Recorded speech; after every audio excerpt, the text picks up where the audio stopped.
Hello दोस्तों, story Aditya YT में आपका स्वागत है। शुरू करते हैं एक novel cute princess love part 6 chapter 56। दयांश ने जब कहा कि आज तुम शुरू करोगे तो खुशी का मानो जैसे बिजली ही गिर गया और जमकर खड़ी हो गई थी। दयांश खुशी को कुछ ना बोलता देख अपनी सीने से खुशी का हाथ हटाकर बोला, रहने दो, तुमसे नहीं होगा तो को अपनी रूम और सो जाओ। इतना बोल दयांश अपनी बेड पर जाकर लाइट ऑफ किए कंबल ताने लेट गया। दयांश को ऐसे करता देख खुशी बस अंधेरे में बस उससे ताकती रह गई। कुछ सोचो फिर जाकर रूम डोर को लॉक की और चुप से धीरे धीरे कदम बढ़ाए और दयांश की पैरों की नीचे से थोड़ा ब्लैंकेट को अलग करके दयांश की पैर की नीचे से अंदर रेंगते हुए उसकी ऊपर जाती है। दयांश उसकी हरकत देखकर अपनी सर से थोड़ा ब्लैंकेट हटाकर बोला, ये तुम क्या कर रही हो और ऐसे कहाँ चढ़ी आ रही हो। तब तक खुशी का सर दयांश के सामने था। दयांश आगे कुछ करता कि बोलता उससे पहले खुशी अपनी लिप्स उसकी लिप्स रख देती है और पेंशन की साथ किस करने लगती है। दयांश खुशी की ऐसे हरकत पर उसे समझ आ गया था कि उसकी बातों का कुछ ज्यादा ही असर हो गया है। दयांश की ऊपर रहकर किस किए जा रही थी, जिस वजह से दयांश खुशी को पकड़ लेती, जिसे खुशी गिरना और खुशी की साथ किस में इन्वॉल्व हो जाता है। खुशी की टॉप के अंदर अपनी हाथ डालकर उसकी कमर को सहलाने लगता है। खुशी भी अपनी हाथ दयांश की बटन खोलने लगती है। सब ब्लैंकेट की अंदर रहकर उनको ब्लैंकेट रोमांस शुरू हुआ था। खुशी ने धीरे धीरे सारे बटन खोलकर उसकी शर्ट को उसकी मस्कुलर बॉडी से अलग कर देती है। खुशी फ्रेंच किस कर रही थी। दयांश की मुंह के अंदर अपनी टंग को ले जाकर उसकी टंग के साथ खेलने लगती है। खुशी अब उसकी लिप्स से अलग होकर दयांश की हैंडसम चेहरे को देखने लगती। फिर खुशी अपनी फेस उसकी फेस की करीब लाकर उसकी हर एक फीचर को देखकर अपनी दोनों हाथ को उसकी चेहरे को थाम लेती है। फिर उसकी नोज पर किस करके बाइट कर देती है। खुशी की बाइट करने से दर्द से आह बेबी तुम मुझे काटा। खुशी अपनी चिक उसकी गाल पर रब करते हुए सेडिक्टिव वॉइस से, baby now you will see the boldness of panty.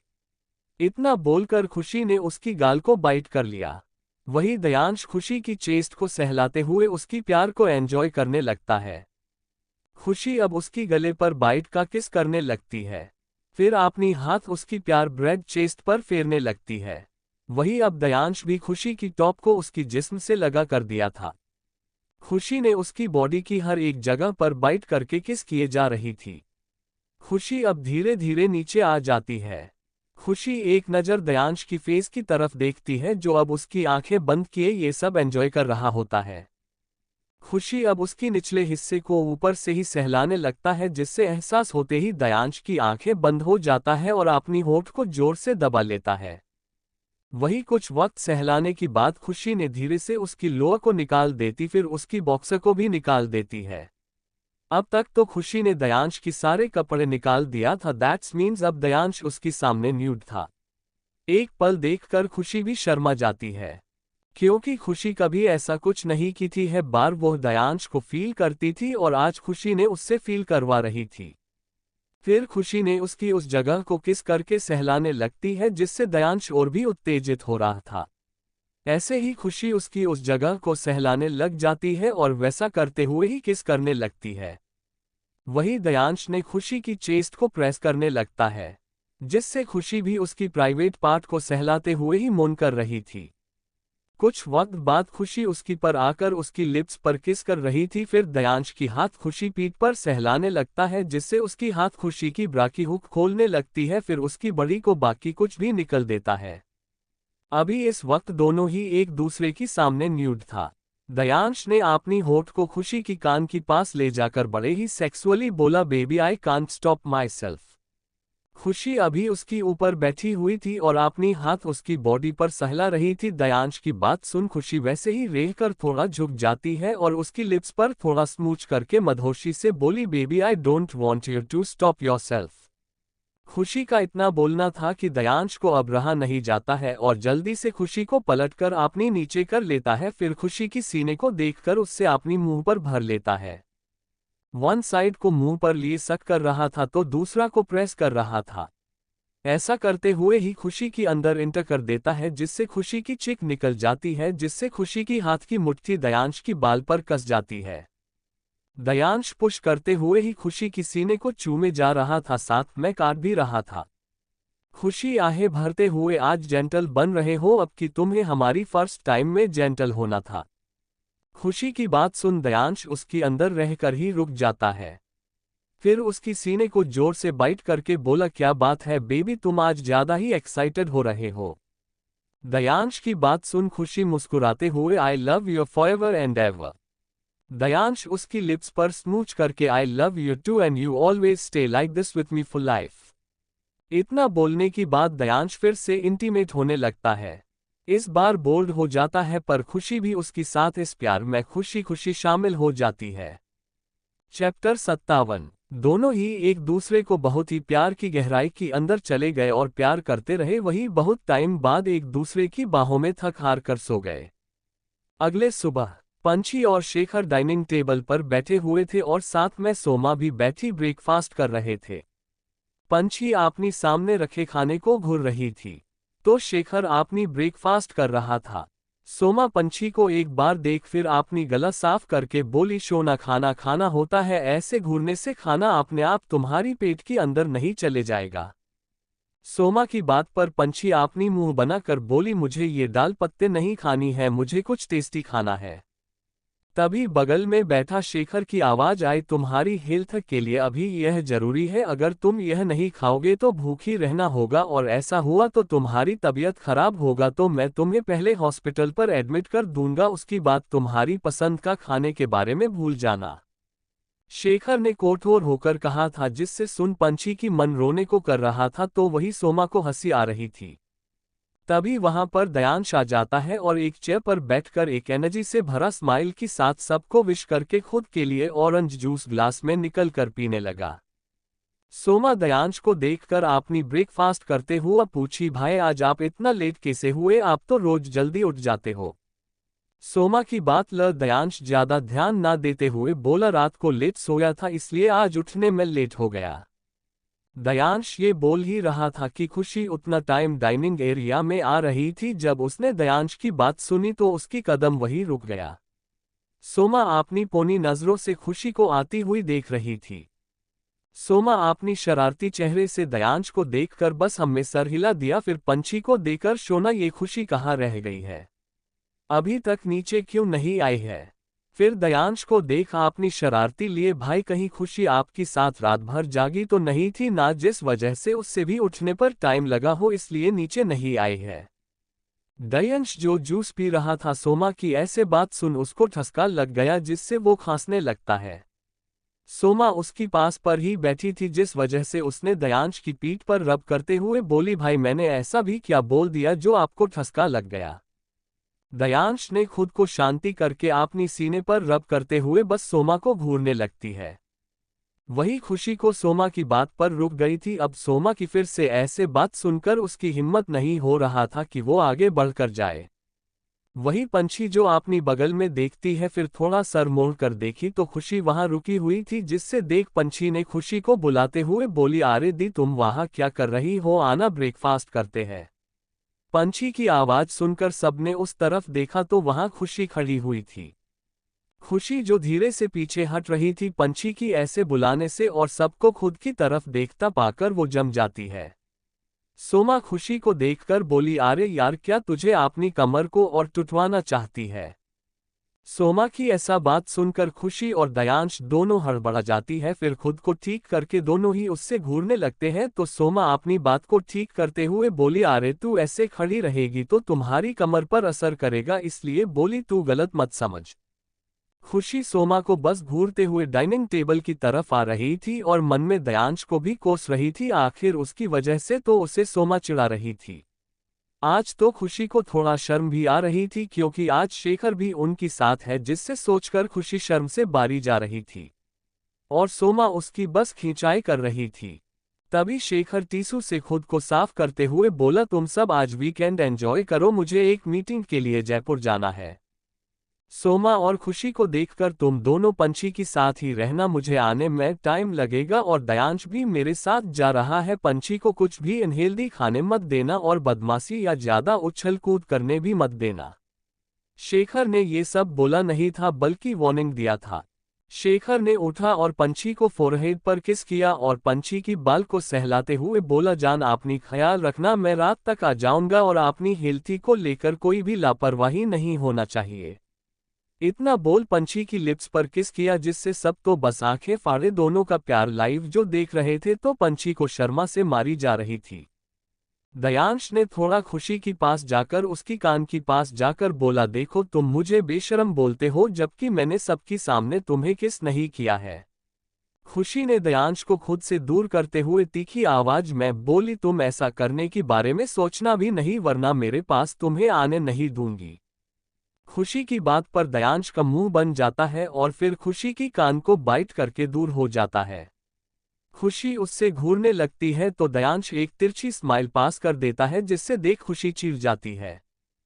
तभी शेखर बिना भाव से दयांश को देख बोला, स्माइल हो गया हो तो चले। दयांश जल्दी से सर हिलाकर शेखर की पीछे चला जाता है। दोनों की जाने की बात सोमा खुशी और पंछी को देखकर बोली, क्या बात है, मेरी दोनों भाई मेरी भाभी को इतना प्यार करते हैं, आज तुझे लाइव देख लिया है। मैं तो बोल रही हूँ एक बार तुम दोनों की शादी हो जाए और मुझे बुआ बना दो ढेर सारा बच्चा पैदा करके। खुशी उसकी बात सुनकर मुंह बनाकर बोली, अब तेरा टाइम है इसलिए चिढ़ा ले, जब तुझे किसी से प्यार होगा तब मैं भी देखती हूँ तू कैसे बचेगी। पंछी दोनों को रोकते हुए पूछी, क्या शादी की बात बच्चा पैदा होता है? पंछी सोमा की बात पर कंफ्यूज होते हुए पूछी थी। पंछी की सवाल पर सोमा ने शरारती मुस्कुराते हुआ बोली, क्या तो भाई ने कभी प्रैक्टिकल करके नहीं बताया है क्या? पंछी ना समझी से पूछी, इसमें किस तरह की प्रैक्टिकल करना पड़ता है? पानी बात पर सोमा ने हंसते हुए बोली, सोना आई एम सॉरी, मैं इस बारे में बता नहीं पाऊंगी, तू जब भाई आए तो उनको पूछना। सोमा की बात पर मुंह बनाकर पंछी बोली, तुमको अपनी भाई के बारे में नहीं पता, वो मुझे कुछ पूछने का मौका नहीं देते हैं, बहुत बहुत बहुत बुरे हैं। सोमा हंसते हुए, हाँ इस बार पूछना, देखना वो करके भी दिखा देंगे। पंछी मासूमियत से ठीक है बोल देती है। खुशी दोनों को देखकर बोली, यार ये कुकी को मुझे लेने जाना होगा वरना वो आने से रही। खुशी की बात पर सोमा याद करते हुए, अरे हाँ मैं भूल गई थी, ये कुकी कितना चाय पी रही है जो आने का नाम नहीं ले रही है। खुशी जूस की एक सिप लेकर बोली, उसको आने का मन नहीं, मामी जी ने कॉल किए थे, जब तक मैं न जाऊं वो आने से रही। सोमा खुशी को देखते हुए, तू जा रही है उससे लेने? खुशी कुछ बोलती पंछी बोल पड़ती है, मुझे भी तुम्हारी साथ जाना है। पंछी बात पर खुशी परेशान होते हुए, तू नहीं जा सकती है। खुशी बात पर पंछी उदास हो जाती है। पंछी अपनी उदास आंखों देखकर, पर मैं जाना चाहती हूं और मुझे जाना है बस। पंछी का जिद देखकर सोमा बोली, सोना तू भाई को नहीं जाती, वो तुझे नहीं जाने देंगे। वो मैं उनको माना लूंगी पर तुम मुझे लेकर जा रही हो बस, और कुछ नहीं। पंछी जिद करके खुशी को बोली। खुशी भी हार मानकर बोली, ठीक है दोनों को जयपुर से आने दो फिर जाएंगे। उसकी बात पर पंछी झट से खड़ी होते हुआ बोली, नहीं आज अभी जाएंगे। सोमा उसकी बात पर, ओ हेलो ये कोई छोले भटूरे है जो अभी बन जाएगा जो बोल रही है। पंछी उसकी बात पर अपनी तीखी नजर से घूरते हुए बोली, अगर आज कुकी को लेने नहीं गए तो मैं भाग जाऊंगी। पंछी ने धमकी देते हुए बोली। पंछी बात पर हैरान होते हुआ खुशी और सोमा बस उससे देखने लगते हैं। फिर एक दूसरे को देखते हुआ बोली, क्या तू हम दोनों को धमकी दे रही है? पंछी कुछ नहीं बोली और बस अपनी गर्दन हिला दी। फिर दोनों लाचार होकर पंछी की बात मान जाते हैं। पंछी को पढ़ाई और छुपने में कोई नहीं हरा सकती, जिस वजह से दोनों मान गए। अगर पंछी कहीं भागकर छुप गई तो शेखर को क्या ही जवाब देते दोनों मान तो गए, पर पंछी को स्ट्रीक बोले कि शेखर को इन्फॉर्म करके ही जाने के लिए रेडी होने को बोले, जिससे पंछी भी मान गई। फिर सब आपने रूम में चले गए। चैप्टर 58। तीनों अपनी रूम में चले गए।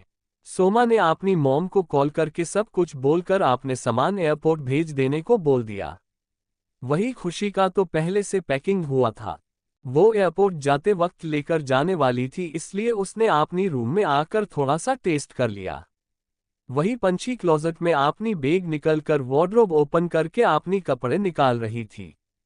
कुकी का घर गांव में था तो उस हिसाब से उसने ज्यादा इंडियन वर ही पैक कर रही थी। पंछी को इतना समझ है कि गांव में किस तरह की लोग रहते, इस वजह से उसने ऑलमोस्ट पकड़े इंडियन ही पैक की थी। आपनी बैग पैक करने के बाद अपनी हाथ झाड़ने लगी कैसे कोई बड़ी काम कली हो। फिर आपनी ट्रॉली बैग लिए बाहर आए। उसके बाद आपनी फोन को ढूंढा और फिर एक नंबर निकालकर बड़ी सी स्माइल के साथ डायल किया और आपनी कान पर लगाए। पंछी ने जैसे ही कान पर मोबाइल लगाया तो उस तरफ से एक टेक्निकल वॉइस सुनाई दिया, जिसका मतलब शेखर का मोबाइल अभी ऑफ है। पंछी ने बहुत बार कॉल किया पर वही आवाज आ रही थी।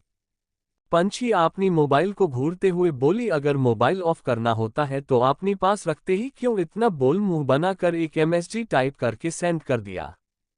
एमएसजी करने के बाद अपनी मोबाइल साइड में रखकर रूम से बाहर निकल गई। रूम से निकालकर सीधा खुशी की रूम की ओर चली गई। खुशी की रूम के पास आकर बिना नॉक किए अंदर चली गई। खुशी जो बेड पर बैठी हुई मोबाइल से कुछ कर रही थी, किसी की बिना नॉक की आने से आपने सर उठाकर देखी तो पंछी मुस्कुराते हुए उसके पास आ रही थी। खुशी भी हल्की मुस्कुराते हुए कहा, क्या बात है सोना, इतना खुश है। पंछी चेहकते हुए बोली, हाँ मैं बहुत खुश हूँ। पंछी की बात पर खुशी उससे अपने पास बिठाते हुए बोली, अच्छा तो खुशी की वजह क्या है। पंछी उसकी सवाल पर बच्चों के से खुश होते हुए, उफ खुशी दी, तुम ना बिल्कुल बुद्धू हो। आज हम गांव जा रहे थे ना, इसलिए मैं खुश हूं। क्या आप भूल गए कि हमें कुकी को लेने भी जाना है। पंछी की बात पर खुशी भी उसी की तरह बच्चों जैसे बिहेव करते हुए अपनी सर पर हल्का सा मरते हुए बोली, अरे हाँ मैं तो सच में भूल गई थी। पंछी उसकी ऐसा करते देख मुंह बनते हुए बोली, मुझे पता है तुम भूली नहीं थी मुझे, बस तुम चिढ़ा रही हो। तभी सोमा अंदर आते हुए बोली, क्या बात है, मेरी दोनों भाभी एक साथ है। सोमा की बात पर पंछी और खुशी दोनों ने सोमा को आते हुए देखे और अपनी आंखें छोटी करके घूरने लगे। सोमा दोनों को खुद को घूरता हुआ देख हंसते हुए आकर उनके पास बैठकर बोली, क्या बात है भाभी, अपनी आंखों से ही घूर कर ही मारने की इरादा है क्या अपनी छोटी नंद को। उसकी बात पर पंछी और खुशी दोनों ने मुंह बना लिए, फिर एक साथ बोले, तुम्हारी भाई ने शादी की नहीं और भाभी बुलाना शुरू कर दिए तुम। सोमा ने बड़ी सी स्माइल पास करते हुए बोली, फिलहाल तुम दोनों को मैं बता दूं कि घर पर पंछी और भाई की सीक्रेट मैरिज की बात चल रही है। सीमा की बात पर खुशी और पंछी शौक से, क्या। सोमा दोनों को शौक देख अपनी सर हिलाते हुए बोली, जी हाँ, और अब तो दादी मुंह फुलाए खुद को सब से दूर करके अपनी रूम में जिद लिए बेटी है। सोमा की बात पर खुशी हैरानी से कहा, शादी वो भी इस बच्ची का जिसकी अंदर अकल नहीं है। खुशी की बात पर सोमा को हंसी आ जाती है तो पंछी का मुंह बन जाता है और चिढ़ते हुए बोली, क्या मतलब है तुम्हारा, मेरे अंदर अकल नहीं है, तुम्हें पता नहीं मैंने पढ़ाई में टॉप करती हूँ। पंछी की बात पर खुशी उसे और चिढ़ाते हुए, पढ़ाई के अलावा तो बाकी सब में तुम्हारी अकल ऑफ मोड पर जाकर सो जाता है। पंछी उसकी बात पर एक तकिया उठाकर खुशी को मारते हुए बोली, तुम बहुत बुरी है, तुमने मुझे चिढ़ा रहे हो। खुशी उससे बचते हुए बोली, आह पंछी, तुम जब बोल नहीं पाती हो तो लड़ने लगती हो। सोमा दोनों को देखकर बोली, अरे मेरी भाभीओ लड़ना बंद करो, जब मेरी भाई आ जाए तो उनके साथ बेड पर कुश्ती खेलना। सोमा की शरारती वाली बात सुन खुशी और पंछी रुक जाते हैं। पंछी का तो सर की ऊपर से सब बात गया, लेकिन खुशी उसकी बात सुन एक पल शर्मा जाती है। फिर सोमा की बात याद कर खुद को नॉर्मल करके सोमा को डांटते हुए बोली, सोमा की बच्ची कहाँ से सीख रही है ऐसे उलझुल बातें। कोई अपनी ही भाई के बारे में ऐसा बात करता है क्या। सोमा अपनी सर हिलाते हुए बोली, इसमें शर्म की क्या बात है, मैं तो बस बोल रही हूँ कौन सा देखने जा रही हूँ। तभी पंछी कंफ्यूज से बोली, पर सोमा दी, कुश्ती तो देखने की चीज है ना, और वो बेड पर नहीं मैदान की अखाड़ा में होता है ना। सोमा पंछी बात पर अपनी सरनामे हिलाते हुए समझाकर बोली, अरे मेरी जान, मैं अखाड़े वाला कुश्ती नहीं कर रही हूँ। पंछी बीच में ही, फिर कौन सा कुश्ती। सोमा उसकी कंधे से पकड़कर, मेरी बात तो सुन ले। तभी खुशी दोनों को टोकते हुए बोली, तुम दोनों कुश्ती की बारे क्या ये डिस्कशन लेकर बैठ गई, शर्म नहीं आती ऐसे बेशर्म की तरह बातें करते हुए। पंछी खुशी को रोकते हुए बोली, इसमें शर्म कहाँ से आई, कुश्ती में तो सब लोग देखने जाते हैं, ये तो एक प्रकार का खेल है ना। पंछी की बात पर खुशी अपनी सर पीट लेती है तो सोमा खिलखिला कर हंसने लगती है। पंछी दोनों को ऐसा करता देख मासूमियत से बोली, अब तुम दोनों ऐसा क्या रिएक्ट क्यों कर रहे हो, क्या मैंने कुछ गलत कहा। सोमा अपनी हंसी रोकते हुए, शोना तूने कुछ गलत नहीं कहा, पर मैं जो कुश्ती की बात कर रही हूँ वो न रात को जो तुम्हारे साथ भाई के बीच में होता है वो बोल रही हूँ। पंछी इस बार सोमा की बात इस बार थोड़ा समझ आता है, जिससे उसे शेखर के साथ इंटीमेट होने याद आ जाता है, जिससे उसकी शरीर लाल हो जाता है। पंछी अपनी लाल चेहरे लिए बोली, तुम बहुत बुरी हो, कैसे ऐसा बात कर रही हो, मुझे तुमसे बात नहीं करनी, इतना बोल शर्मा कर वो वहां से भाग जाती है। वही खुशी सोमा को घूर रही थी, जिससे देख सोमा कंधे उचकाते हुआ बोली, मुझे क्या पता उससे ये बात इतनी जल्दी समझ आ जाएगा। सोमा की बात पर खुशी कुछ नहीं बोली और टाइम देख बोली, रेडी हो जाओ, फ्लाइट की टाइम हो रहा है। सोमा उसकी बात पर हाँ में सर हिला दी, फिर रुक कर बोली, वैसे भाई को बोल देना 2 दिन तुम बिन रह ले, वरना तेरे बिना बिना पानी ले मछली बन जाएंगे और उसी चक्कर में कहीं तुझे लेने ना आ जाया। इतना बोल हंसते हुए भाग जाती है। खुशी भी उसकी पूरी बात सुनकर दौड़कर उसके पीछे आते हुए बोली, बदमाश रुक, तुझे अभी बताती हूँ। सोमा उसी तरह दौड़ते कर हंसते हुए बोली, पागल थोड़ी हूँ। इतना बोल अपनी रूम में भाग जाती है तो खुशी वहीं रुककर अपनी कमर हाथ रखकर बोली, एक बार मिल फिर बताती हूँ। इतना बोलकर सोमा की बात याद करते तो शर्मा जाती है और अपनी रूम में आ जाती है। चैप्टर 59। वही शेखर और दयांश जयपुर पहुंच गए थे और जयपुर की ऑफिस में अभी अपनी स्टाफ के साथ कॉन्फ्रेंस रूम में मौजूद थे। शेखर की अंपायर जैसे इंडियन की बाहर एस्टेब्लिश्ड है, वैसे ही इंडिया के अंदर भी हर एक स्टेट पर एस्टेब्लिश किया था। शेखर ने अपनी बिजनेस हर जगह फैला रखा था। ऐसे ही थोड़ी ही शेखर बिजनेस वर्ल्ड की किंग है। शेखर अपनी एरोगेंट स्टाइल में हेड चेयर पर बैठा हुआ था और उसकी की इर्द गिर्द ऑफिस की कुछ हेड स्टाफ बैठे हुए थे और उन सब की माथे पर इस वक्त पसीने की बूंदें उभरे हुए थे। शेखर अपनी कोल्ड ऑरा के साथ कोल्ड वॉइस में जोर देते हुए बोला, give me the answer damn it. एक फाइल टेबल पर पटकते हुए बोला। शेखर जितना जोर से फाइल पटका था कि सब तो डर गए। तभी एक मैनेजर ने अपनी रुमाल निकालकर अपनी सर में आए पसीने को पोंछकर अपनी डरती आवाज में बोला, ससर रूतिल स्नेहा साइड पर मटेरियल इंस्पेक्शन के लिए जाते थे और ऑर्डर भी वही करवाते हैं। इतना बोल वो मैनेजर चुप हो गया। शेखर उसकी बात सुन गहरी सांस लिया और 2 उंगली से आंख बंद किए हुए ही अपनी आईब्रो की बीच में रब करने लगा, जिससे सबको पता चल रहा था कि सामने बैठा डेविल बहुत गुस्सा में है। तभी उनकी तेज गुस्से वाली आवाज आई, मुझे सिर्फ 10 मिनट के अंदर मिस्टर रुतिल स्नेहा चाहिए। शेखर ने ये ऑर्डर अजय को दिया था।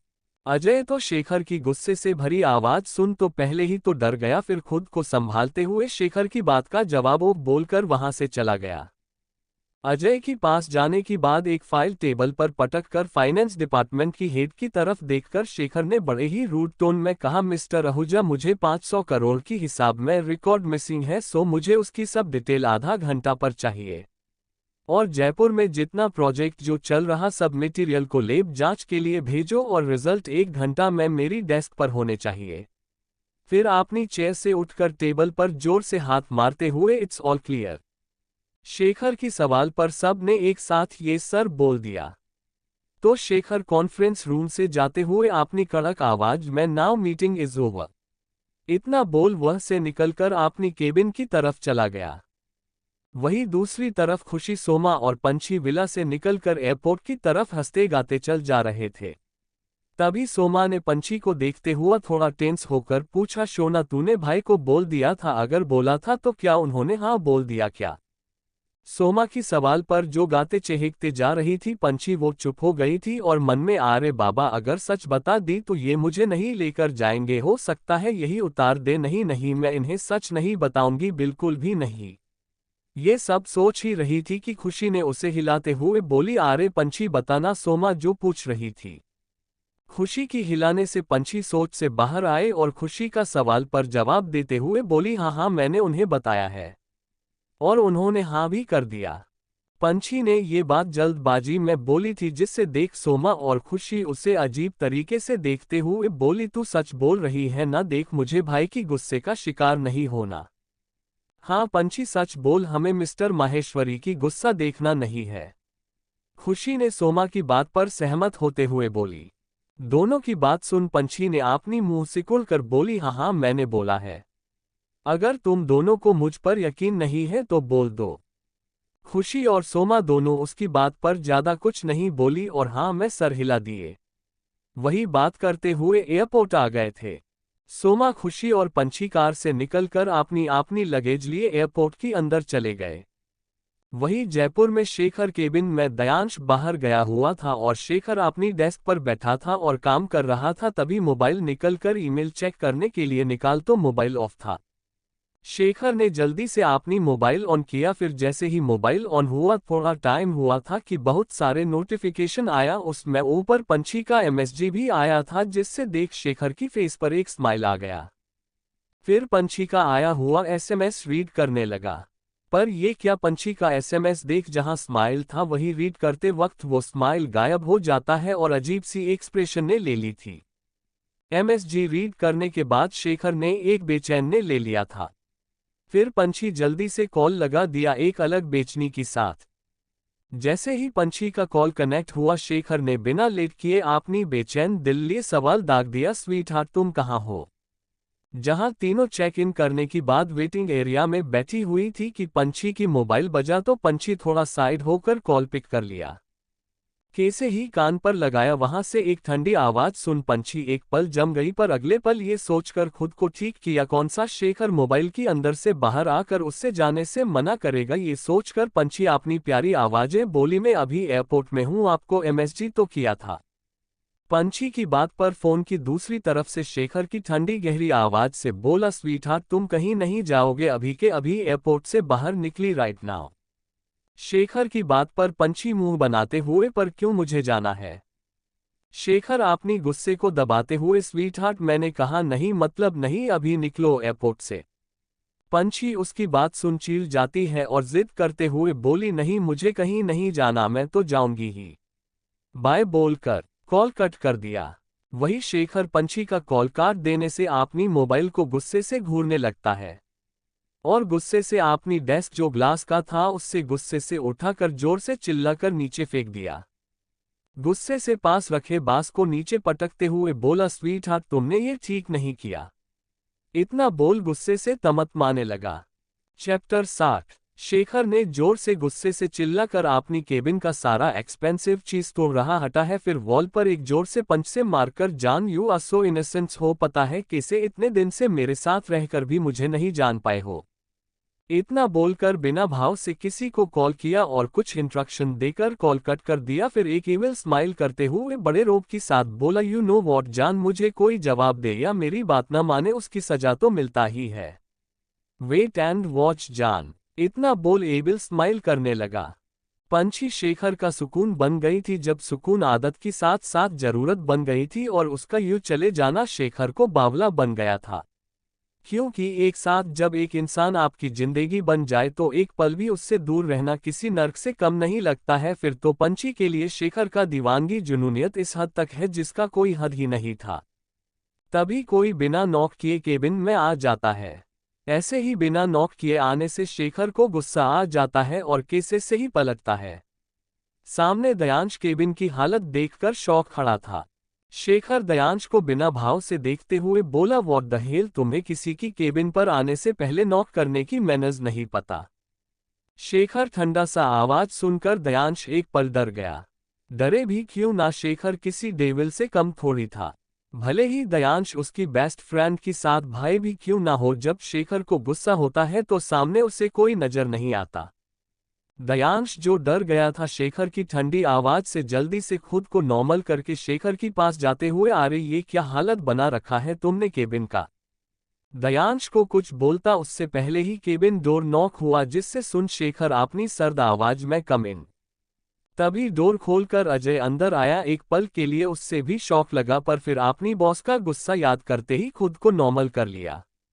फिर जिस काम के लिए वो आया था उससे जुड़े बात बताने लगा, जिससे सुन शेखर की चेहरा खतरनाक स्माइल उभर आया, जिससे देख अजय और दयांश डर गए, क्योंकि ये स्माइल कोई आम नहीं, देहशक मचाने वाली हंसी थी। वहीं दूसरी तरफ कुछ ही घंटों में 3 तिकड़ी अपनी चौथा पार्टनर को लेने पुणे पहुंच गए थे। इस बात से अनजान की चारों आ तो गए थे, पर जल्दी ही उन तीनों की ऊपर बहुत बड़ी बिजली गिरने वाली है। एयरपोर्ट से निकलकर तीनों को लेने एक फोर्ड कार आया हुआ था। बेशक ये कुकी की घर से आया हुआ था। कुकी को भी आज सरप्राइज मिलने वाला था। तीनों बाहर आए तो को ड्राइवर लेने आया था, वो जल्दी से उनके पास आया और बोला, अरे बिटिया आप लोग आ गए, चलिए आपकी बड़ी बेसब्री से इंतजार किया जा रहा है। वो ड्राइवर खुशी को जानता है, क्योंकि खुशी जब भी आती तो वही ही लेने आते हैं। खुशी उस ड्राइवर को देखकर हल्की मुस्कुराते हुए बोली, नमस्ते रघु काका, कैसे हैं आप? ड्राइवर रघु जो खुशी की बात सुन मुस्कुराते हुए बोले, जी बेटिया मैं अच्छा हूँ, चलिए आप बैठ जाओ, मैं सामान रख देता हूँ। खुशी भी मुस्कुराते हुए जी काका इतना बोलकर में बैठ गए तो रघु काका कार में सामान रख दिए। फिर वो ड्राइवर कार अपनी मंजिल की तरह लेकर चले गए। शहर से दूर एक एजुकेटेड गांव, जहां पर सिर्फ बड़े बड़े घर के लोग नहीं, छोटे परिवार वाले में अच्छे खासा पढ़ाई किए हुआ थे और हर तरफ की फैसिलिटी था, और ये सब उस गांव की अच्छा प्रशासन की अध्ययन की वजह से है। नहीं तो बहुत ही गांव ऐसे भी होता है जहां सरकार हेल्प तो करता है, पर प्रशासन अध्ययन अच्छा न होने की वजह से वो पूर विलेज की लिस्ट में रह जाते हैं। इस गांव की ऐसे आगे बढ़ने से कोई गांव को छोड़कर जाता नहीं है। जाता भी क्यों, शहर की फैसिलिटी जैसा मिलता हो तो लोग गांव से शहर नहीं, शहर से गांव में आना चाहेंगे। लगभग कुछ घंटों बाद वो लोग आखिर उस गांव में आ हो जाते हैं, जहां पर बड़े बड़े सुंदर लिखावट में लिखा हुआ था पुरुषोत्तमपुर। ये एक काल्पनिक नाम है, सच में मत सोचना। वहां आते ही सोमा ड्राइवर की तरफ देखकर, काका ये गांव तो बहुत ही सुंदर, की साथ साथ अपडेट भी हो रहा है। रघु काका हंसते हुए, हाँ जी बेटा जी, आपने सही कहा, यहाँ पर आपको हर तरफ की सुविधाएं मिलेगा, कैसे शहर में मिलता है। सोमा खिड़की से नेचुरल सुंदरता को देखते हुए बोली, मॉडर्न विलेज है। रघु काका कार चलाते हुए, बेटा गांव चाहे जितना भी अपडेट क्यों ना हो, पर यहाँ गांव वाले कपड़ों पर और परंपरा बहुत ही सख्त है। चाहे आप जितना पढ़े लिखे क्यों ना हो, कितने मॉडर्न क्यों ना हो, आपको हर लिबास से एक्सेप्ट करते हैं, पर तब तक जब आपकी पहनावे की वजह से सामने वाले को परेशान ना हो। खुशी हल्की हंसी के साथ, चाहे गांव में कितनी भी आगे ग्रो क्यों ना करे, इनको अपनी कपड़ों लेकर सोच नहीं बदली, और ये सही भी है। ऐसे ही रघु काका, खुशी और सोमा बातें किए हुआ आगे बढ़े जा रहे थे, तो वही पंछी दिन दुनिया से बेखबर स्लीप मूड पर ऑन थी। आखिर पंछी स्लीपिंग ब्यूटी जो ठहरी, पर पंछी इस बात से अनजान कि उसकी वजह से किसी की नींद उड़ी हुई है, और हो सकता है इस वजह से उसको किसी की गुस्से का सामना करना पड़े।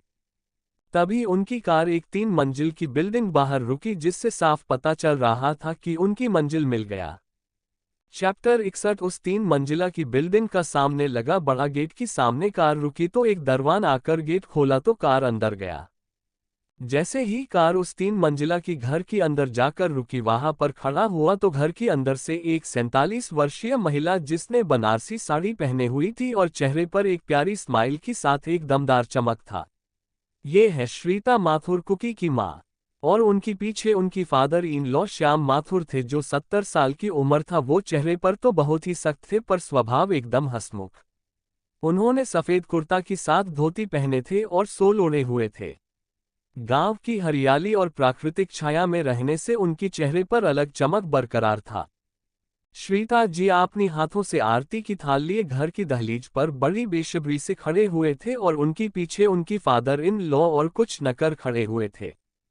तभी तीनों कार से बाहर निकले और उस महल के अंदर जाने लगे, और रघु ने उनकी सामान को कुछ नकर को बुलाकर अंदर भेज रहा था।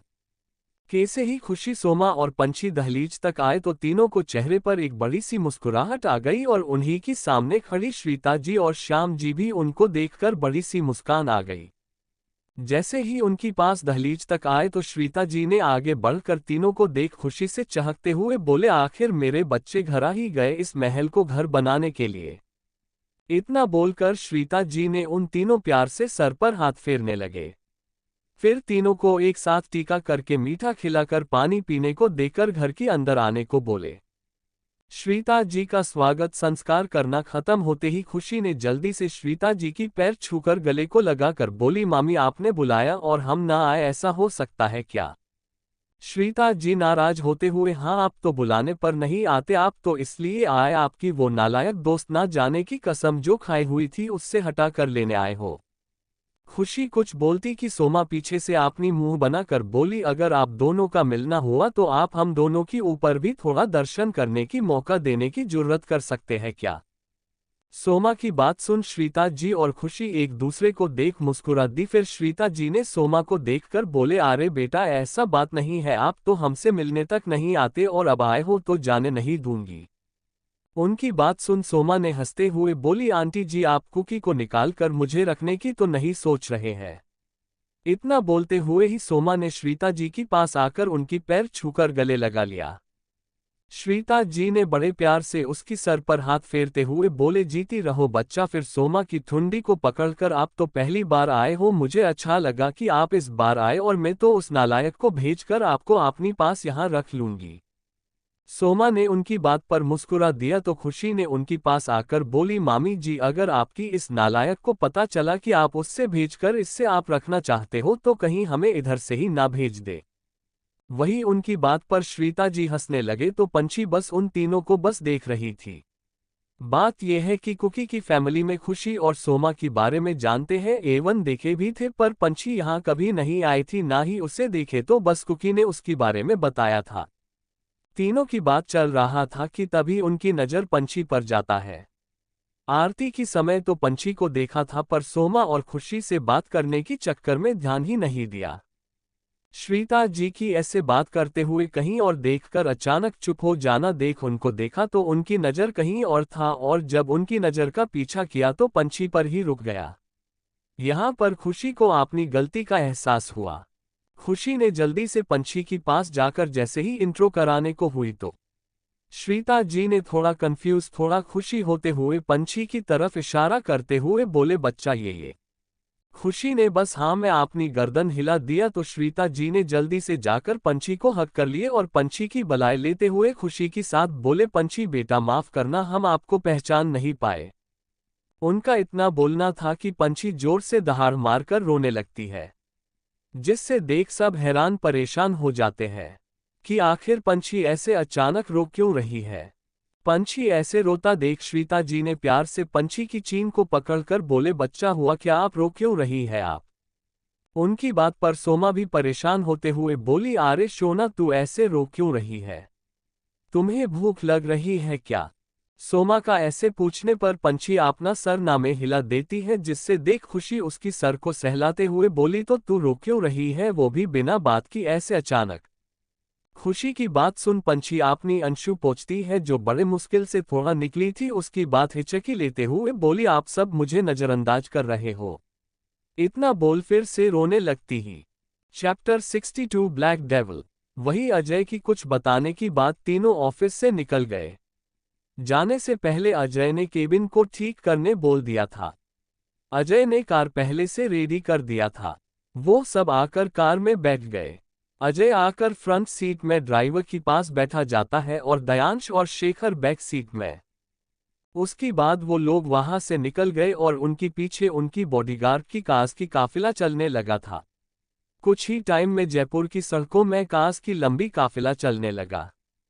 कुछ ही वक्त में प्रियांशी से दूर एक वीरान जगह पर बना एक महल जो कि बाहर से चमक रहा था, पर उसकी खूबसूरती उस महल के सामने बड़े बड़े पेड़ होने की वजह से उसकी खूबसूरती कोई देख नहीं पाएगा, और सामने पेड़ होने की वजह से सामने से कोई देखेगा तो एक पल के लिए डर जाएगा, और गेट भी बहुत पुराना जंग लगे हुए थे जिस वजह से और भी डरावना लग रहा था।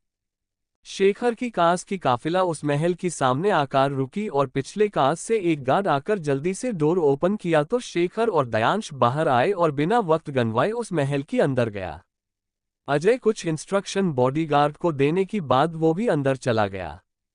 वही महल जो बाहर से चमक रहा था वही अंदर उससे कहीं गुना भयानक था। कोई देखे तो आसानी से जान जाएंगे कि ये कोई काल कोठरी है, जेल से भी ज्यादा बदतर था वो महल। शेखर उस महल के अंदर जाकर एक रहस्यमयी वॉल के सामने आकार रुक गया और एक बार उस वॉल को गौर से देखा। अरे नहीं, देखा नहीं, घुरा। उसके बाद वॉल के नीचे एक प्रेस बटन था जिससे अपनी पैर से प्रेस किया, जिससे अब तक जो वॉल था वो अब दरवाजा बनकर शटर खुल गया। यहाँ जयपुर में ये महल है, उसी तरह मुंबई में भी है, क्योंकि शेखर तो मुंबई से है ना। शटर खुलते ही तीनों अंदर चले गए। उस कमरे में हल्के वाइट डीम लाइट जल रहा था और कुछ गार्ड भी उसके अंदर थे। वो रूम ज्यादा बड़ा था जिस वजह से दर्जने इंसान भी आराम से स्टे कर सकते हैं, पर अभी वहां भी एक इंसान कुर्सी से बंधे हुए थे और उसके नीचे बनी था और कुछ इलेक्ट्रिक वेयर थे जिससे साफ पता चल रहा था कि उससे किस तरह से टॉर्चर किया गया है। शेखर अंदर आते ही एक बॉडीगार्ड ने जल्दी जाकर ग्रेट किया। शेखर ने बस सर हिलाकर जाकर किंग साइज सिंगल सोफे पर बड़ी ही एरोगेंट वे में बैठ गया। शेखर बिना किसी भाव से बैठे हुआ था और उसके पास रखा एक और सोफे पर दयांश बैठ गया। शेखर बिना किसी भाव से एक गार्ड को इशारा किए, जिसे समझकर वो गार्ड जाकर अपनी हाथों से एक बाल्टी भर गर्म पानी लेकर आया और जाकर उस पानी को सामने बैठा इंसान के ऊपर उड़ेल दिया, जिससे कुर्सी पर बैठा इंसान दर्द से तड़प कर चिल्ला उठा। अभी तक भी शेखर की चेहरे पर भाव नहीं था। शेखर बिना किसी भाव से अपनी कोल्ड आवाज में बोला, Rutil Sneha, you are a such a daring person. I like your spirit mister Swajal Khurana. Last line Shekhar अपनी कोल्ड गहरी आवाज में बोला था, जिससे सुन सामने बैठा दर्द से तड़प रहा इंसान डर से और ज्यादा कांप उठा। सामने बैठा इंसान दर्द से और डर से कांपते हुए अपनी लड़खड़ाती आवाज में, तुमको मेमोरी असलियत पता है। शेखर तिरछी हंसी के साथ, ग्रेट, आज भी लोगों को मेरी काबिलियत पर शक है। Interesting, very interesting. पास बैठा दयांश शेखर की बात सुनकर सामने चेयर में बंधा स्वजल खुराना को देखते हुए बोला, या यू आर राइट, तभी तो शिकारी की भाई शिकार के लिए खुद की भाई को भेजा है, किसी और को नहीं। लगता है बहुत डेयरिंग है हमारी राइवल मिस्टर सुरंजन खुराना पर, जो अपनी भाई को ही भेज दिया। इतना बोलने बाद दयांश एक डेविल स्माइल करने लगा। वही स्वजल दर्द से और गुस्से से मिलकर लाल हुआ जा रहा था और जोर चिढ़कर बोला, नो मिस्टर माहेश्वरी, तुम हर बार हमसे आगे नहीं जा सकते, इस बार तो बिल्कुल नहीं। एक बार यहां से निकल गया तो फिर तुमको असली खुराना क्या है बताऊंगा। ये सुनकर दयांश को हंसी आ गई तो वही शेखर अपनी एल्बो को सोफे की साइड हैंड पर टिकाकर तिरछी स्माइल के साथ बोला, तुमको अभी भी लगता है कि तुम यहां से बाहर जा भी सकते हो। स्वजल उसकी बात सुनकर चेयर से कसमसाते हुए डर से अपनी हकलाते हुए आवाज में बोला, तुम का कहना क्या चाहते हो। स्वजल की बात पर शेखर बस अपनी डार्क आईज से उससे देखता है और उसकी बात का जवाब दयांश थोड़ा झुककर उसकी आंखों में देखते हुए बोला, ब्लैक डेविल अगर किसी को अपनी कब्जे में रखता है तो उसकी एकाल कोठरी से बाहर निकलना मुश्किल हो जाता है, अगर निकल भी जाए तो सीधा ऊपर जाता है। सो बी रेडी। ये सुन स्वजल का जान हलक में आ गई और कभी सोचा नहीं होगा कि अंडरवर्ल्ड की किंग उसके सामने अभी बैठा हुआ है, जो इतनी आसानी से कभी की सामने नहीं आया और आ भी गया तो सामने वाले का जान हलक से ही खींच लेता है। फिर शेखर अपनी कोल्ड आवाज एक एक वर्ड को दांत पीसते हुए बोला, इसकी चीख के साथ इसकी बॉडी का हर एक पार्ट इसकी भाई के पास भेज दो, जिससे मुझसे या मेरी फैमिली पर अपनी नजर देखना तो दूर, नजर उठाकर देखने के लिए भी रूह कांप जाए। उससे भी पता चले मुझ नजर उठाकर भी देखने का मतलब मौत होता है, वो भी तड़पता हुआ।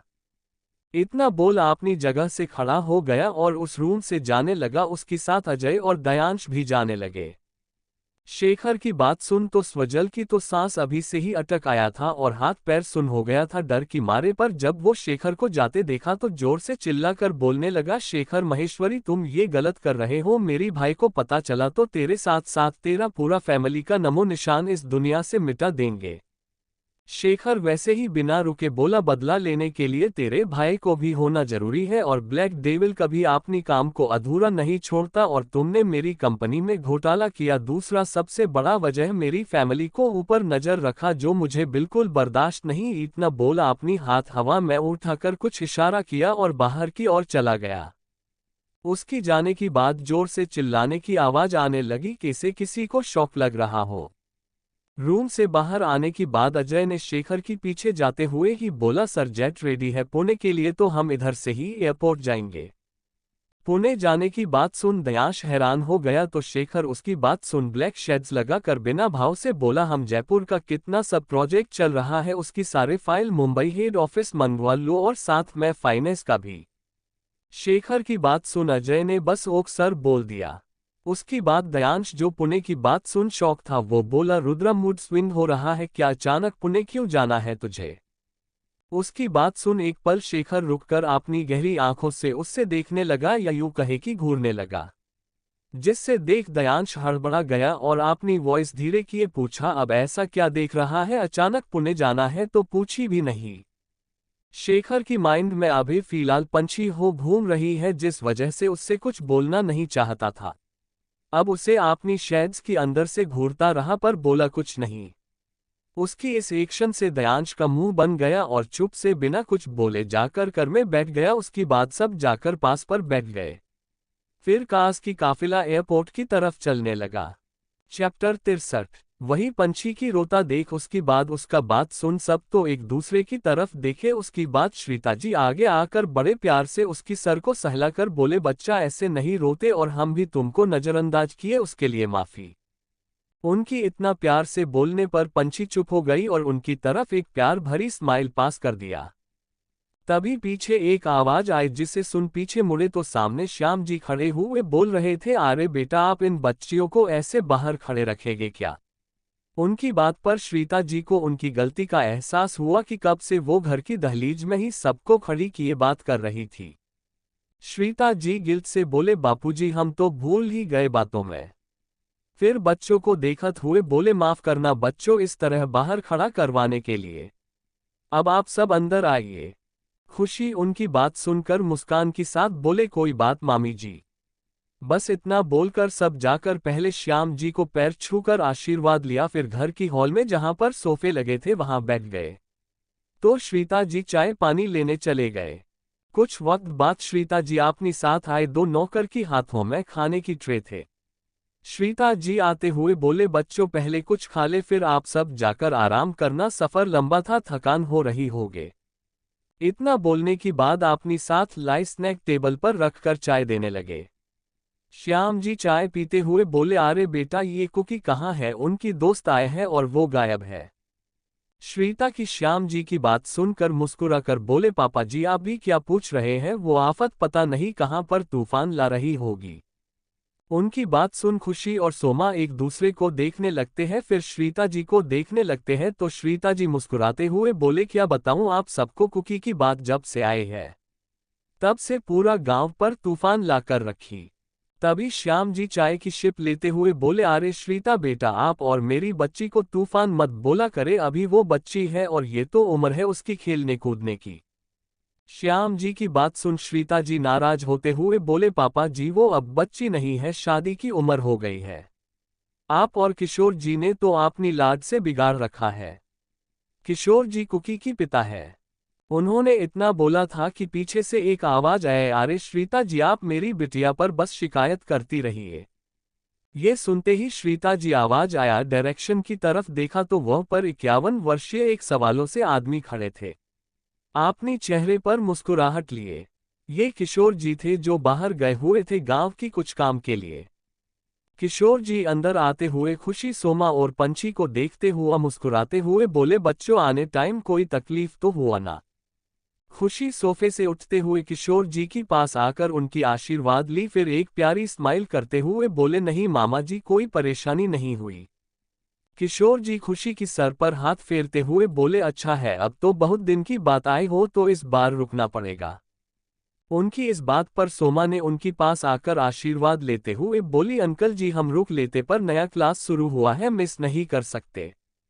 किशोर जी ने सोमा को भी प्यार से सर पर हाथ फेर कर बोले, पर 2 दिन तो आप रुक तो सकते हो ना सोमा बेटा। उनकी बात पर सोमा और खुशी मुस्कुराते हुए सर हिलाकर बस देखने लगे।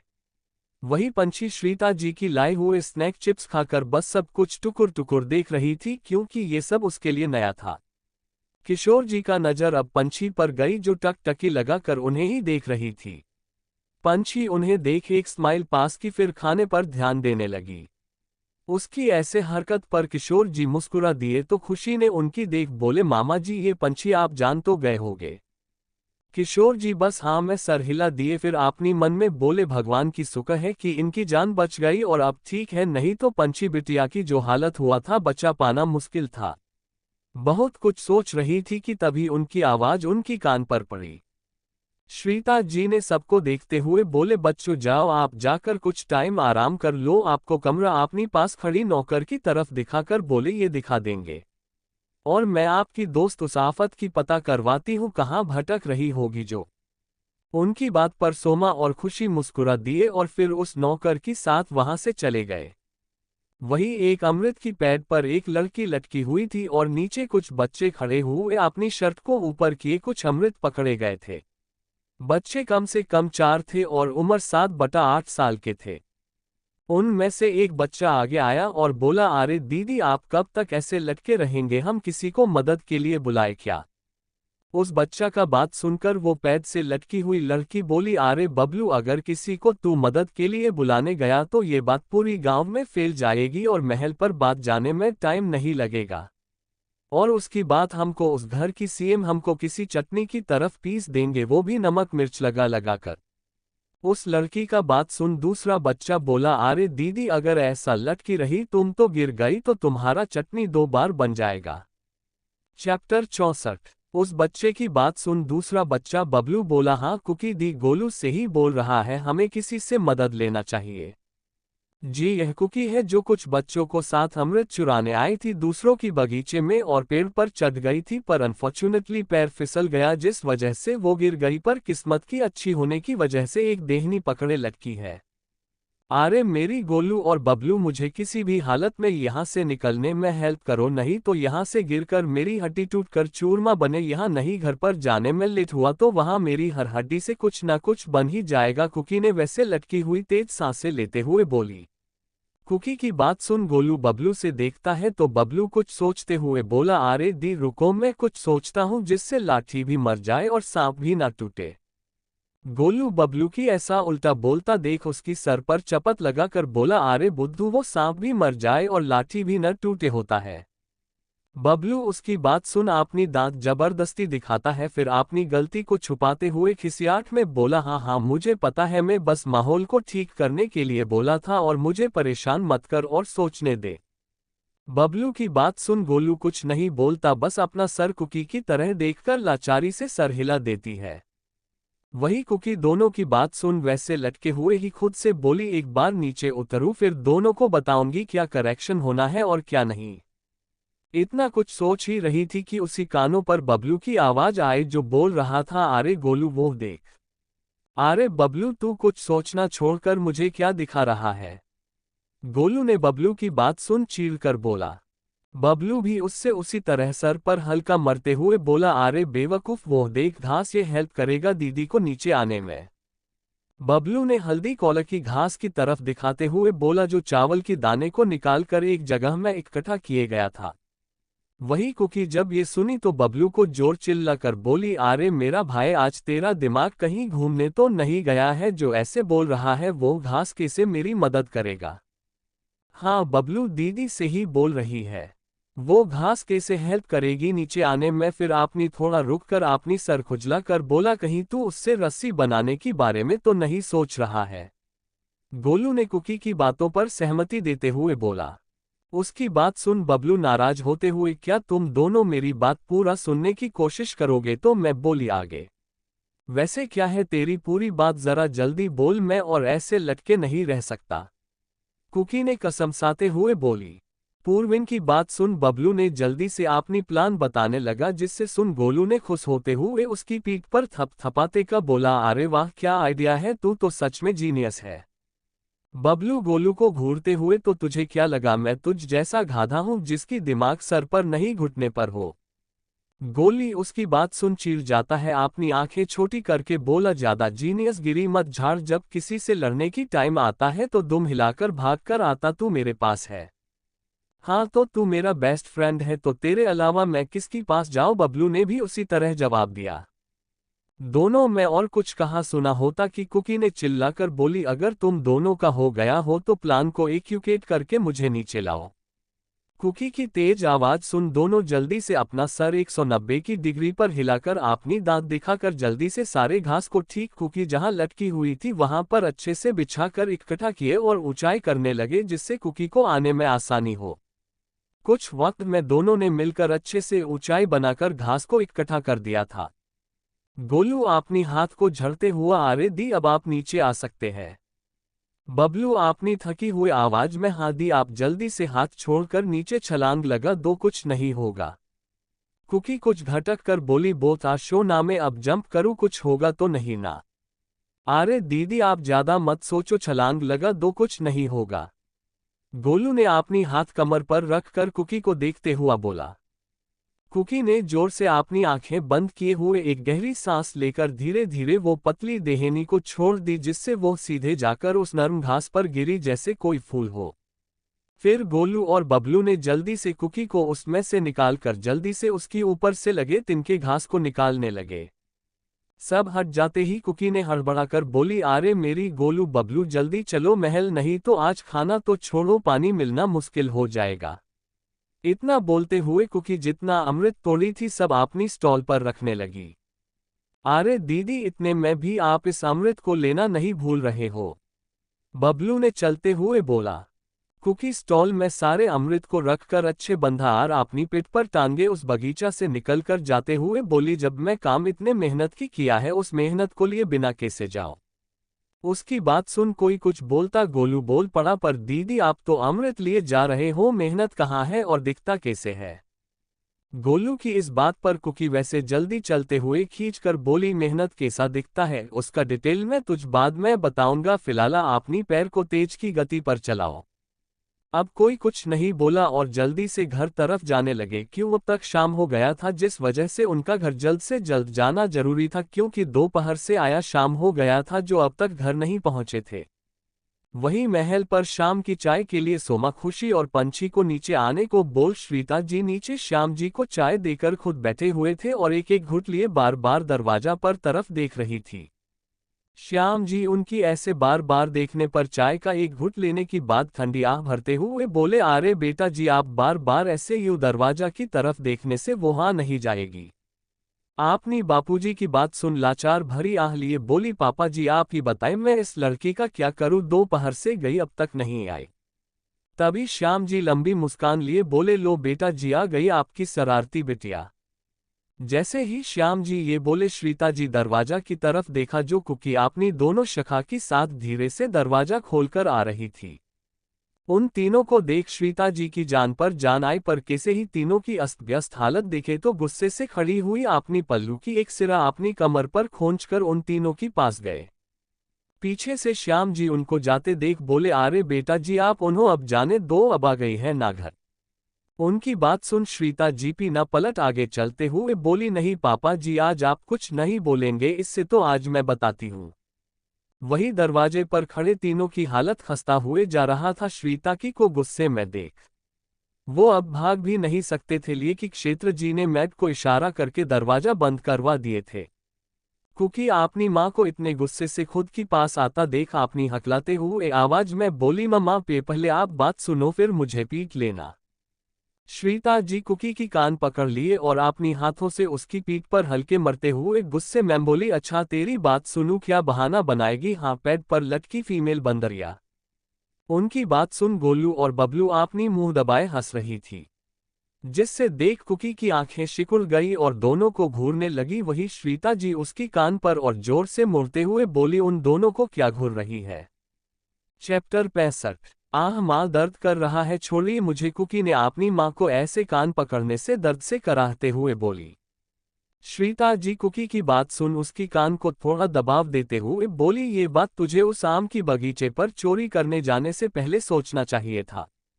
कुकी अपनी कान दर्द से छुड़ाते हुए बोली मम्मा ये क्या आप भी इतनी बड़ी हो गई हूँ और आप मुझे इन चुटकुओं के सामने ऐसे मार रहे हो क्या इज्जत रह जाएगा मेरा। और मैं कोई चोर नहीं हूं जो चोरी करने गई थी।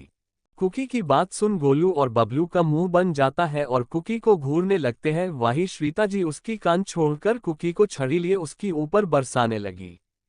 अच्छा बदमाश रुक, तू आज तेरी सारे झूठ बोलने का सारे भूत उतार कर तुझे मुंबई भेजती, और आज तो तेरी पावर भाई भी नहीं है जो तुझे बचा सके इतना बोल कुकी को छड़ी से मारने उसकी पीछे गए।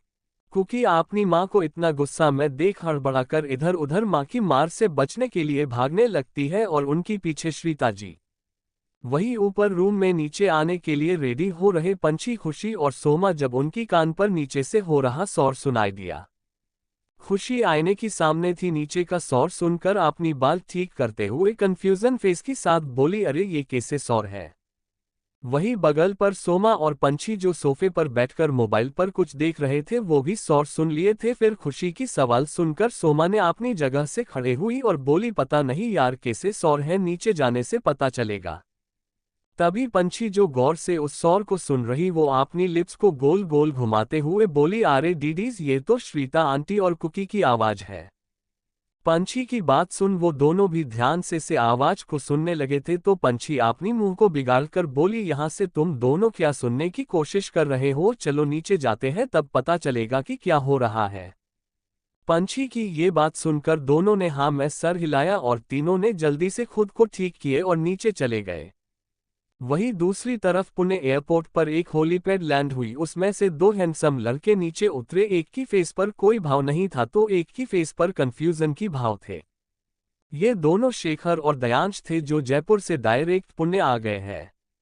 जब पता चला था कि पंछी सोमा और खुशी के साथ यहां उससे बिना बताए आई थी। दोनों नीचे उतरते ही बहुत सारे बॉडीगार्ड ने दोनों को कवर किए कास के पास ले गए। अजय पहले ही कुछ काम के कारण उनके साथ नहीं आए था और उसको वो काम देने वाला भी शेखर ही था। कुछ टाइम बाद जब शेखर और दयांश कार में बैठ गया तो सारी बॉडीगार्ड अपनी अपनी कास पर बैठ गए और उनकी काज हवा से बात करते हुए पुणे की सड़कों पर चली जा रहा था। कुछ वक्त बाद सारे काज एक साथ स्टार होटल पर आ पहुंचा जो शेखर का ही था। होटल की बाहर फाउंडेट के पास पहले से ही होटल का मैनेजर रेडी खड़ा था। जैसे ही सारे काज उस फाउंडेट के पास रुकी वैसे ही वो मैनेजर जाकर शेखर के लिए कार का डोर ओपन किया। शेखर भी बहुत ताव से कार से निकला और बिना कुछ कहे बस उस मैनेजर को कुछ इशारा किया और बिना मुड़े ही बड़ी ही एरोगेंट वे में सीधे अपनी खुद की पसंद रूम जो खुद शेखर ने ही डिजाइन किया था उधर लंबे लंबे डॉग भरते हुए चला गया। दयांश का भी कार से निकलने का भी वेट नहीं किया और चला, जिसे देख दयांश अपनी बाल पर फेरा फिर खुद से बोला, क्या क्या करता रहता है ये रुद्र, एंड टाइम तक पता भी नहीं चलने देता और उसकी मूड का तो भगवान ही जाने, इतना खुद से बड़बड़ किए खुद की बाल से जोर से नोच लिया। वही यह सब सोच ही रहा था कि वो मैनेजर उसके पास आकर बड़े ही पोलाइटली वे में बोला, sir please this way. Manager की बात सुन दयांश अपनी ख्याल से बाहर आया और अपना सर हिलाकर उस मैनेजर के साथ चला गया। जब शेखर अपनी प्राइवेट रूम में आता है और अपनी कोट को निकालकर बेड पर फेंककर अपनी टाई की नॉट को लूज किया और किंग साइड सोफे पर एक पैर चढ़ाकर बैठ जाता है। किंग की तरह बैठे हुए ही शेखर ने सिगरेट को जलाकर स्मोक किए जा रहा था और सामने ती स्टैंड पर रखा आपने मोबाइल पर देखे जा रहा था, फिर सामने लगी वॉल वॉच पर देख रहा था। तभी शेखर का मोबाइल रिंग होने लगा। मोबाइल पर फ्लैश होता नाम देखकर अपनी सिगार की लास्ट कस लिए अश्ट्रे पर डाला, फिर बिना भाव से बड़े आराम से मोबाइल उठाकर कॉल को रिसीव किया। जैसे ही कॉल उठाया सामने वाला इंसान शेखर को ग्रीट किया तो शेखर बिना भाव से अपनी ठंडी आवाज में, you should know that after this whatever you say the answer should be positive. Shekhar की इतना ठंडा स्वर में बातें सुन सामने वाला ज्यादा कुछ ना बोल सीधे हाँ बोल बिना लेट किए जो बताने के लिए कॉल किया था वो बताने लगा, जिससे सुन शेखर बस दो टूक पर जवाब दिया, वो भी बिना भाव से, गोद ले लो। इतना बोल शेखर ज्यादा कुछ और न सुनना था ना बोलना था, जिससे वो कॉल काट देता है। वही दूसरी तरफ वाला इंसान का मुंह बन जाता है। शेखर कॉल एंड करने की बाद किंग साइड सोफे पर लीन होकर बैठते हुए खुद से बोला, baby let me see your reaction tomorrow then wait for me. इतना बोल रुद्रक्ष एक इविल स्माइल किया और सोफे से उठ गया और सीधे वॉशरूम चला गया। वही दूसरी तरफ जब तीनों नीचे आए तो देखा श्रीता जी कुकी की पीछे छड़ी लिए घर भर भाग रही थी, जिसे देख तीनों को हक्की बक्की हुए देख रहे थे। हो भी क्यों न जो लड़की इतनी डेयरिंग हो किसी को अपनी बातों से फंसा दे, वो आज कैसे खुद को बचाने के लिए भागे जा रही थी। वही पंछी को कुकी की ऐसी हालत देख बाद मजा आ रहा था, जिससे वो देखकर जोर जोर से हंसने लगती है। उसकी हंसने से सोमा और खुशी अपनी होश में आते हैं और वही कुकी जो भाग रही थी ऐसे किसी की हंसने पर रुक जाती है। वही सबकी नज़र भी पंछी की तरफ चली जाती है। Thank you. आपको नोवेल कैसा लगा कमेंट करें और चैनल को सब्सक्राइब करें। लाइक और शेयर करना न भूलें। Thank you for watching the video.